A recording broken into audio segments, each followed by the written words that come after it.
Myself, Dr. Mamta Sharma, Associate Professor, Political Science, Government College, बेरोर। विद्यार्थियों, आप सभी का इस वीडियो में हार्दिक स्वागत है, अभिनंदन है। पूर्व के वीडियो में हमने संयुक्त राष्ट्र संघ के महासभा के बारे में बात की थी। उसी कंटिन्यूटी में आज हम द सिक्योरिटी काउंसिल, जो यूएनओ का एक अंग है, उसके संगठन और भूमिका के बारे में इस वीडियो में चर्चा करेंगे।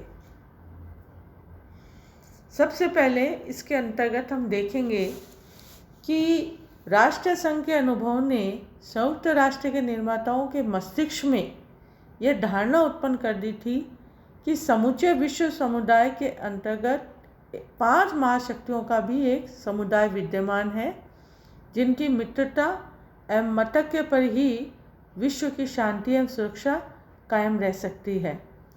फलतः डम्बार्टन ऑक्स सम्मेलन में इस तथ्य पर अत्यधिक बल दिया गया था कि एक ऐसे कार्यपालन अंग की स्थापना की जाए जिनकी सदस्यता सीमित हो और जिसमें 5 बड़े राष्ट्रों को प्राथमिकता हो और जो विश्व शांति एवं सुरक्षा के हेतु अपने दायित्वों को निभा सके। इसलिए संयुक्त राष्ट्र संघ के निर्माताओं ने विश्व संस्था की संपूर्ण शक्ति सुरक्षा परिषद में निहित कर दी और सुरक्षा परिषद को अंतर्राष्ट्रीय शांति एवं सुरक्षा का पहरेदार मानने जाने लगा।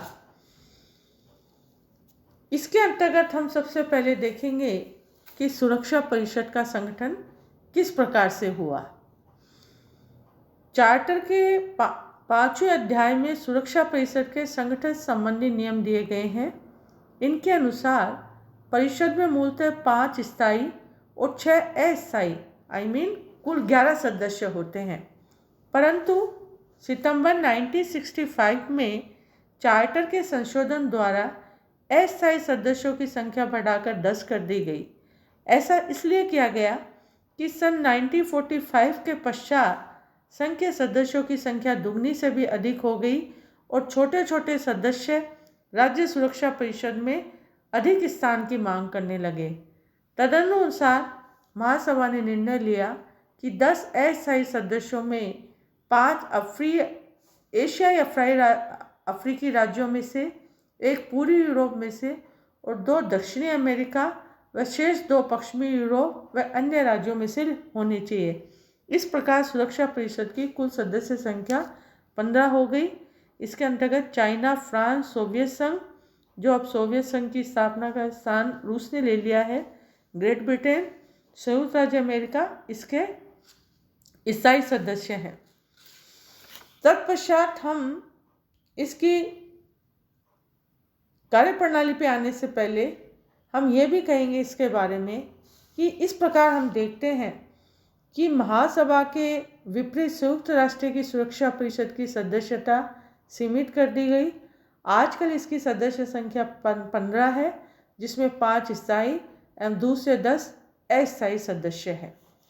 तत्पश्चात हम परिषद की कार्यप्रणाली की बात करेंगे कि सुरक्षा परिषद संयुक्त राष्ट्र का निरंतर कार्य करने वाला निकाय है। यह स्थायी रूप से सत्र में रहती है। इसकी बैठक 14 दिन में एक बार होती है और यदि आवश्यकता हो अर्थात अंतर्राष्ट्रीय शांति एवं सुरक्षा को खतरा उत्पन्न हो जाए तो इनकी बैठक अल सूचना पर अर्थात 24 घंटे की सूचना पर बुलाई जाती है। सुरक्षा परिषद में प्रत्येक सदस्य राष्ट्र के सिर्फ एक प्रतिनिधि ही इसके अंतर्गत रहते हैं। तत्पश्चात हम इसके कार्य और क्षेत्राधिकार की अगर बात करते हैं तो प्रमुख रूप से विश्व शांति एवं सुरक्षा उसका कार्य क्षेत्र है। अतः सुरक्षा परिषद के क्षेत्राधिकार में आने वाले बहुत से संगठनात्मक विषयों में उसे कानूनी रूप से बाध्यकारी अधिकार भी इसके अंतर्गत प्राप्त है। अतः सुरक्षा परिषद की सिफारिश पर महासभा द्वारा इसके अंतर्गत महासचिव की नियुक्ति की जाती है और स्थायी सदस्यों की सहमति के आधार पर सुरक्षा परिषद अंत में महासभा अपने निर्णय ले सकती है। अतः सुरक्षा परिषद का उद्देश्य शांति की स्थापना माना जाता है। अतः सुरक्षा परिषद पहले तो विवाद को प्रस्तावों द्वारा समाप्त करना चाहती है, उसके बाद आर्थिक प्रतिबंध लगाने पर विचार करती है और अंत में सैनिक कार्यवाही की शक्ति एवं अधिकारों का इसके अंतर्गत प्रयोग करती है। तत्पश्चात हम देखेंगे कि परिषद के कौन कौन से अंतर्राष्ट्रीय विवादों को निपटाने के तरीके ये अपने आप में बताते हैं। इसके अंतर्गत नंबर 1 है कि संबंधित राष्ट्रों को आपसी वार्ता और पत्र व्यवहार के लिए प्रेरित करती है। नंबर 2, पंचों, मध्यस्थों और अंतर्राष्ट्रीय न्यायालयों द्वारा निर्णय का सुझाव रखती है। नंबर 3, प्रभावी उपाय के रूप में दोषी राष्ट्र के विरुद्ध आर्थिक प्रतिबंध की आज्ञा दे सकती है। और 4थली, आवश्यकता पड़ने पर अंतिम उपाय के रूप में सैनिक कार्रवाई कर सकती है। और संयुक्त राष्ट्र संघ के पास अपनी सेना नहीं है, पर सैनिक कार्रवाई के लिए उसे सदस्य राष्ट्रों की सेनाएं भी प्राप्त हो जाती है। इस तरह परिषद अपने अंतर्राष्ट्रीय विवादों को निपटाने के लिए इन तरीकों को अडॉप्ट करती है। तत्पश्चात हम देखेंगे परिषद की सैनिक स्टाफ समिति। सुरक्षा परिषद सशस्त्र सेनाओं के उपयोग में लाने की योजनाएं एक सैनिक स्टाफ समिति, मिलिट्री स्टाफ समिति की सलाह से बनाएगी। यह सैनिक स्टाफ समिति सुरक्षा परिषद को निम्न विषयों में सहायता और परामर्श देगी: अंतर्राष्ट्रीय शांति और सुरक्षा को बनाए रखने की सैनिक आवश्यकताएं, इस समिति के अधीन सेनाओं का प्रयोग और कमान, शस्त्रों का नियंत्रण एवं संभावित निशस्त्रीकरण। इस समिति के सदस्य सुरक्षा परिषद के स्थायी सदस्यों के सैनिक स्टाफों के अध्यक्ष या उनके प्रतिनिधि होंगे और सुरक्षा परिषद को उपयोग के लिए दी गई सशस्त्र सेनाओं का सामरिक संचालन सैनिक स्टाफ समिति के हाथ में होगा और यह परिषद के अधीन होगी। तत्पश्चात हम देखेंगे सुरक्षा परिषद में मतदान की प्रणाली तथा वीटो पावर। चार्टर की धारा 27 में सुरक्षा परिषद में मतदान की प्रक्रिया का वर्णन किया गया है। इनके अनुसार प्रक्रिया संबंधी विषय में परिषद के निर्णय 9 सदस्यों के स्वीकारात्मक मत से किए जाएंगे। प्रक्रिया संबंधी विषयों का आशय ऐसे मामलों से है जिनमें सुरक्षा परिषद की बैठक के समय या स्थान का निर्धारण करना होता है, इसके सहायक अंगों की स्थापना करनी होती है और कार्यवाही चलाने के नियम और सदस्यों को बैठक में शामिल करने के लिए निमंत्रित करना आदि है। इसके अतिरिक्त सब महत्वपूर्ण विषयों को जो ये समझते हैं और ऐसे विषयों के निर्णयों के लिए 9 सदस्यों के स्वीकारात्मक वीटो के साथ साथ 5 स्थायी सदस्यों के स्वीकारात्मक वोट भी होने चाहिए। इस व्यवस्था के अनुसार यदि 5 स्थायी सदस्यों में से कोई एक भी किसी महत्वपूर्ण निर्णय के विपक्ष में वोट देता है तो यह विषय अस्वीकृत समझा जाएगा। इस प्रकार प्रत्येक स्थायी सदस्य को निषेधाधिकार या वीटो प्राप्त है। निषेधाधिकार की पृष्ठभूमि की अगर हम बात करें तो द्वितीय विश्व युद्ध के पश्चात या दौरान याल्टा शिखर सम्मेलन में अमेरिकी राष्ट्रपति रूजवेल्ट ने सबसे पहले निषेधाधिकार का प्रस्ताव रखा था और स्टालिन तथा चर्चिल ने इस प्रस्ताव का समर्थन भी किया था। बाद में सैन फ्रांसिस्को सम्मेलन में भी मतदान प्रक्रिया पर विचार विमर्श के क्रम में चारों महाशक्तियां इस पर सहमत रही। अतः निषेधाधिकार का आधार यह विचार था कि उत्तरदायित्व तथा अधिकार परस्पर संबंधित होने चाहिए और सैन फ्रांसिस्को सम्मेलन के तीसरे आयोग के अधिशासी अधिकारी ग्रेसन क्रिक के अनुसार निषेधाधिकार 2 मूलभूत धारणाओं पर आधारित है। इसमें पहली धारणा यह थी कि किसी भी सशस्त्र कार्यवाही में उनका भार प्रधानतः महाशक्तियों को ही वहन करना पड़ेगा। परिणाम स्वरूप परिषद के इन सदस्यों से यह आशा करना अव्यावहारिक होगा कि वे अपनी सेनाओं को उन कार्यवाहियों के लिए प्रदान करेंगे जिनके की विरोध में हो। दूसरी धारणा यह थी कि संघ को अपनी शक्ति के लिए महाशक्तियों के आवश्यक सहयोग पर निर्भर रहना चाहिए। यदि वह सहयोग अपर्याप्त रहता है तब सशस्त्र सुरक्षा संबंधी व्यवस्थाएं भी अवश्य ही असफल हो जाएगी। पृष्ठभूमि के तत्पश्चात हम देखेंगे कि निषेधाधिकार का प्रयोग कब कब हुआ, तो इसको हम शॉर्टली बताना चाहेंगे कि सोवियत संघ ने 16 फरवरी 1946 को पहली बार निषेधाधिकार का प्रयोग किया। लेबनान तथा सीरिया ने अपने देशों से ब्रिटिश एवं फ्रांसीसी सेना हटाए जाने का आग्रह किया था। अमेरिका का प्रस्ताव था कि सेनाएं शीघ्र न हटाई जाए। सोवियत संघ चाहता था कि सेनाएं तुरंत हटा ली जाए, इसलिए सोवियत संघ ने अमेरिकी प्रस्ताव को वीटो द्वारा समाप्त कर दिया। रूस की अगर हम बात करें तो एक समय सोवियत संघ वीटो के इस्तेमाल पर इतना नियमित हो गया था कि 1957 से 1985 के बीच विदेश मंत्री रहे ओंद्रेई ग्रोमिको को मिस्टर नोट के नाम से जाना लगा था और संयुक्त राष्ट्र के इतिहास में पहले 10 साल में सोवियत संघ ने 79 बार वीटो का प्रयोग किया। अमेरिका की अगर हम बात करें तो सुरक्षा परिषद के पिछले 14 वीटो में से 12 अमेरिका ने प्रयोग किए। इनमें से 10 बार उन प्रस्तावों के विरोध में अमेरिकी वीटो गए जिनमें किसी न किसी तरह इजराइल की आलोचना की गई थी। अब तक 40 बार इजराइल के पक्ष में वीटो का प्रयोग किया जा चुका है। ब्रिटेन की अगर इसके अंतर्गत बात करें तो ब्रिटेन ने कुल 32 बार वीटो का प्रयोग किया है। इनमें से 23 मामलों में अमेरिका ने भी उनका साथ दिया है, जबकि 14वीं बार फ्रांस का वीटो उसके साथ था। फ्रांस ने 18 बार वीटो का इस्तेमाल किया है।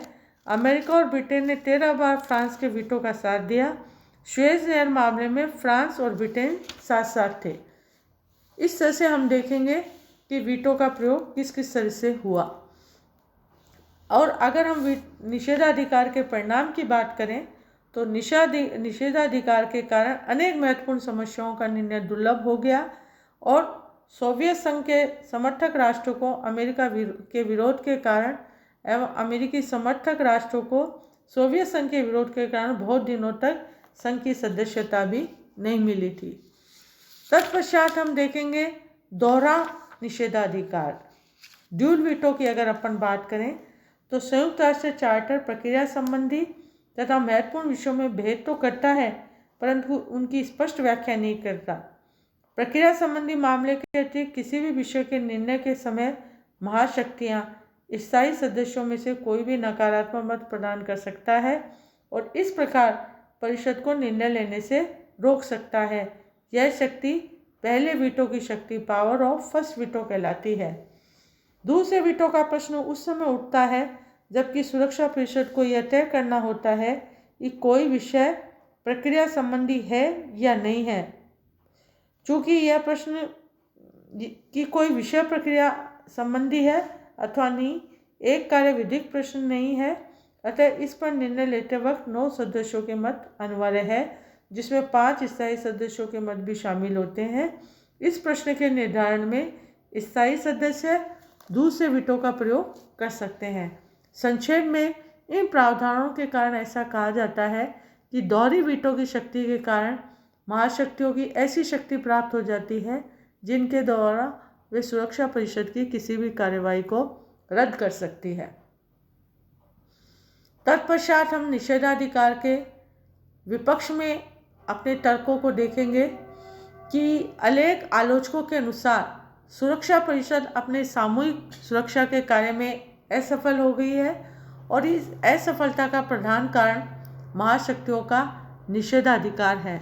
अतः शीत युद्ध के समय सोवियत संघ ने संयुक्त राष्ट्र के प्रस्ताव में वीटो के जरिए ही अपना कार्य करते थे। अतः वीटो को निम्न कारणों के आधार पर इनकी आलोचना की गई है, जिसके अंतर्गत नंबर 1 था कि वीटो की व्यवस्था के कारण सुरक्षा परिषद में बड़े राष्ट्रों का आधिपत्य जम गया और बहुमत का कोई महत्व नहीं रहा। सेकेंडली, आलोचकों का मानना है कि वीटो के प्रयोग से सुरक्षा परिषद का कोई भी स्थायी सदस्य किसी भी कार्यवाही को विफल कर सकता है और विश्व लोकमत की उपेक्षा कर सकता है। थर्डली, वीटो महाशक्तियों की निरंकुशता और स्वच्छंदता का परिणाम है। फोर्थली, महाशक्तियों ने वीटो का दुरुपयोग किया है और वीटो के कारण सुरक्षा परिषद की शांति और सुरक्षा की व्यवस्था में अपने उत्तरदायित्व को पूरा करने में भी असफल रही है। इस तरह से हम देखेंगे कि निषेधाधिकार के विपक्ष में आलोचकों ने इन आधारों पे आलोचना की है। तत्पश्चात हम इसके पक्ष की बात करें तो सुरक्षा परिषद से वीटो की व्यवस्था को हटा देने से समस्या का समाधान नहीं हो सकता। अतः सोवियत संघ को संयुक्त राष्ट्र का एक प्रभावशाली सदस्य बनाए रखने के लिए यह व्यवस्था आवश्यक थी। अतः वीटो की व्यवस्था न होने पर अमेरिका और ब्रिटेन, जिन्हें विश्व के राष्ट्रों का बहुमत प्राप्त था, अतः सोवियत संघ और उनके सहयोगी राष्ट्र को हर मौके पर पराजित कर सकते थे। अतः वीटो के पक्ष में निम्न तर्क दिए जाते हैं, जिसके अंतर्गत नंबर 1 कि संयुक्त राष्ट्र संघ की विफलता के लिए, ना कि संयुक्त राष्ट्र संघ को सफल बनाने के लिए आवश्यक है कि शांति एवं सुरक्षा की स्थापना के लिए महाशक्तियों के बीच पारस्परिक सहयोग हो। सेकेंडली, वीटो की व्यवस्था ने शांति और सुरक्षा संबंधी मामलों में बड़े राष्ट्रों का सहयोग निश्चित करके यह भी तय कर दिया कि सुरक्षा परिषद का जो भी निर्णय होगा वह बहुत सोच समझकर और पूर्ण जिम्मेदारी के साथ होगा। थर्डली, वीटो कई बार अंतर्राष्ट्रीय विवादों के शांतिपूर्ण हल करने के लिए भी वरदान सिद्ध हुआ। फोर्थली, वीटो का प्रयोग बड़ी शक्तियां एक दूसरे पर अंकुश लगाए रखने के लिए भी करती है। फिफ्थली, वीटो संयुक्त राष्ट्र की समस्त कार्यवाहियों को प्रभावित नहीं करता। संयुक्त राष्ट्र की विशेष एजेंसियों, अंतर्राष्ट्रीय न्यायालय, न्यास परिषद, आर्थिक और सामाजिक परिषद और महासभा में वीटो की व्यवस्था नहीं है। अतः इस संबंध में ये कहा जाएगा कि निषेधाधिकार के सुधार के लिए या निषेधाधिकार की बुराइयों को दूर करने के लिए समय समय पर अनेक सुझाव भी दिए गए। कुछ विद्वानों का मत था कि सब तरह के निर्णयों के लिए 15 सदस्यों में से अगर 8 या 9 या अधिक मत पर्याप्त माने जाएंगे। प्रक्रिया संबंधी विषयों में केवल साधारण बहुमत का होना ही उचित होगा एवं सुरक्षा संबंधी विषयों पर 2/3 अर्थात 15 में से 10 मत होना ही पर्याप्त है। इस तरह से हम देखते हैं कि निषेधाधिकार के सुधार के अंतर्गत निम्न बातों को कहा गया। तत्पश्चात हम देखेंगे सुरक्षा परिषद और महासभा के पारस्परिक संबंधों की अगर बात करें तो सुरक्षा परिषद तथा महासभा दोनों ही संयुक्त राष्ट्र के प्रमुख अंग हैं। महासभा को कुछ विद्वान संघ की संसद और सुरक्षा परिषद को कार्यपालिका कहकर पुकारते हैं। चार्टर के अनुसार दोनों अंगों का एक दूसरे के साथ घनिष्ठ संबंध है। कई मामलों में दोनों आपस में मिलकर काम करते हैं, जैसे अंतर्राष्ट्रीय न्यायालय के न्यायाधीशों का निर्वाचन करना। अतः सुरक्षा परिषद को अपनी वार्षिक रिपोर्ट महासभा को भेजनी पड़ती है। इसके अतिरिक्त सुरक्षा परिषद के बजट को भी महासभा पारित करती है। जहाँ तक विश्व शांति तथा सुरक्षा बनाए रखने का प्रश्न है, इनकी प्राथमिक जिम्मेदारी सुरक्षा परिषद पर ही है। संक्षेप में, संयुक्त राष्ट्र अपने उद्देश्यों को तभी प्राप्त कर सकता है जबकि महासभा तथा सुरक्षा परिषद एक दूसरे के साथ सहयोग करें तथा मिलकर अंतर्राष्ट्रीय संकटों का निवारण करें।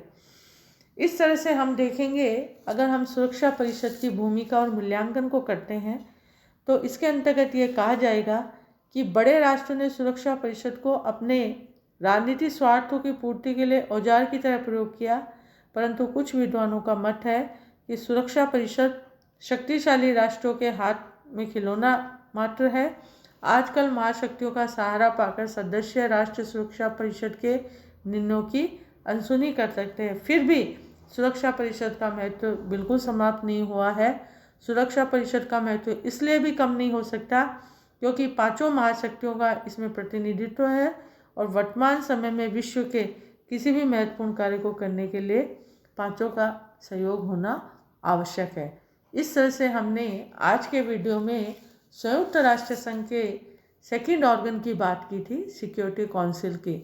नेक्स्ट वीडियो में हम इसके आगे द टचशिप काउंसिल के बारे में पढ़ेंगे, जिसे कि हम न्यास परिषद कहते हैं। आज के वीडियो में है इतना ही काफ़ी है। नेक्स्ट वीडियो में हम नेक्स्ट टॉपिक को लेंगे। धन्यवाद।